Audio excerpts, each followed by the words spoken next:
नमस्कार। मैं झांसी नहीं दूंगी। झांसी हमारी शान है, हमसे वो कोई नहीं छीन सकता। और कोई प्रयत्न करे ना करे स्वराज्य के लिए, हम स्वराज्य के लिए प्रयत्न करते रहेंगे।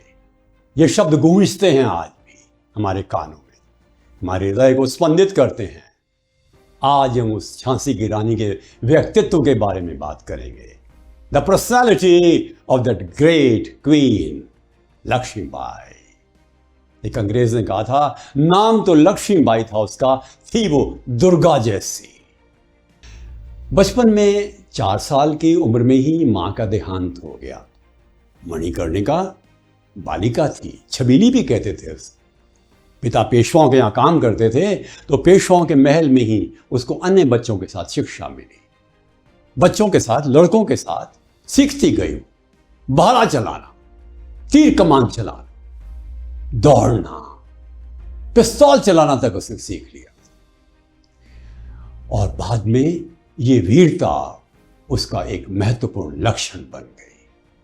वो शरीर से शक्तिशाली थी, निरंतर व्यायाम करती थी, योग करती थी, अपने ऊपर नियंत्रण करती थी। झांसी की रानी यानी लक्ष्मीबाई को पढ़ने का बहुत शौक था और उनके पति के पास बहुत बड़ी एक लाइब्रेरी थी। एक बार पति ने कहा, तुम्हें क्या चाहिए? तो उसने कहा, हर्षचरित चाहिए। तो पुस्तक ढूंढ कर उसके लिए लाए। अध्ययन के लिए समय निकालती थी। उसने क्या किया कि महिलाएं जो उसके साथ काम करती थी उनको सिखाया, उनको प्रवीण किया। युद्ध कला में भाला फेंकना, तीर कमान चलाना उनको सिखाया। और धीरे धीरे करके उसने जब शासक की बागडोर संभाली बाद में, तो उसने महिलाओं की रेजिमेंट बनाई। अर्थात 15,000 सैनिक जो झांसी के थे, उसमें बहुत बड़ी मात्रा में महिलाएं थी। इसीलिए सुभाष चंद्र बोस ने बाद में जाकर के झांसी की रानी की रेजिमेंट बनाई उनके नाम पर। देखा जाए तो झांसी की रानी अंग्रेजी, हिंदी, संस्कृत और मराठी 4 भाषाएं जानती थी। अंग्रेजी में इतनी प्रवीण नहीं थी, किंतु उनको लिखना बहुत अच्छा आता था।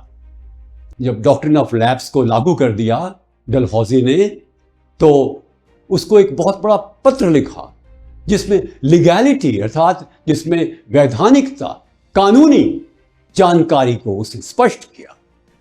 और एक बार तो उसने एक अंग्रेज अफसर के साथ शाम को 6 बजे से लेकर के रात के 2 बजे तक बहस की अंग्रेजी में कि जो कुछ हो रहा है ये गलत हो रहा है। हमारे गोद लिए हुए पुत्र को आप उत्तराधिकारी नहीं मान रहे। देखा जाए जब उसके बच्चे की डेथ हो गई, उसके बाद पति की भी मृत्यु हो गई, तो उसने दिल को नहीं टूटने दिया। सती नहीं हुई, वो अपने बाल नहीं मुड़ाए। विधवाओं को भी कहा, नहीं जरूरत है तुम्हें इस प्रकार से करने की, तुम नया जीवन शुरू करो, परिवार की जिम्मेदारी संभालो। तलवार हर समय चांदी और जवाहरात के लगे हुए विभिन्न नगीनों से जड़ित रहती थी। अब सुना होगा, आखिर जो युद्ध किया ग्वालियर में, तो घोड़ों के लगाम तो दांतों में से 2 तलवारों से युद्ध करती थी।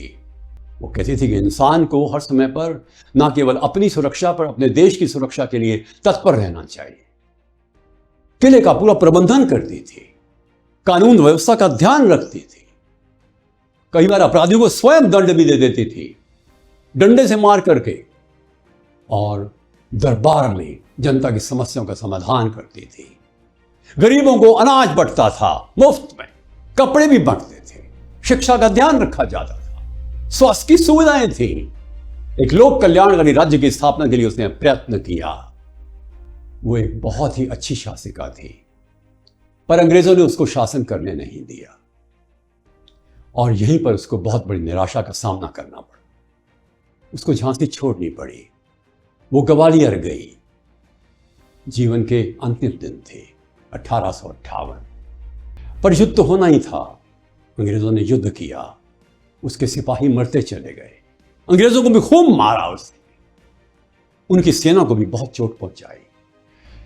किंतु आखिर में जब देखा कि विजय नहीं मिल सकती, तो उसने कहा अपने सैनिकों को, यदि हम जीत गए तो धरती पर शासन करेंगे, वसुंधरा पर, हार गए तो स्वर्ग जाएंगे। ये कृष्ण का एक संदेश उसने जीवन में उतारा। युद्ध लड़ते लड़ते इसको लगा कि शायद अब हम जीत नहीं पाएंगे। एक उन्होंने सन्यासी से कहा कि यदि मैं गिर जाऊं, मेरी मृत्यु हो जाए, तो मेरी लाश अंग्रेजों के हाथ में मत जाने देना। गिर गई। जब उनके सिपाहियों ने उसको उठा करके उस आश्रम तक पहुंचाया तो वहीं पर उसका दाह संस्कार हुआ। अंग्रेजों को भयानक तकलीफ लगी। इंदौर में एक ऐसा इलाका है जहां झांसी की रानी के वंशज आज भी जीवित हैं, रहते हैं, गरीब हैं सब, उनको कोई किसी प्रकार का कोई समर्थन नहीं मिला, परंतु अपने आप को कहते हैं झांसी वाले। हम भी झांसी वाले हैं और हमारे हृदय पर शासन करने वाली ये मल्लिका, ये झांसी की रानी हमारे लिए प्रेरणा का स्रोत सदैव बनी रहेगी। नमस्कार।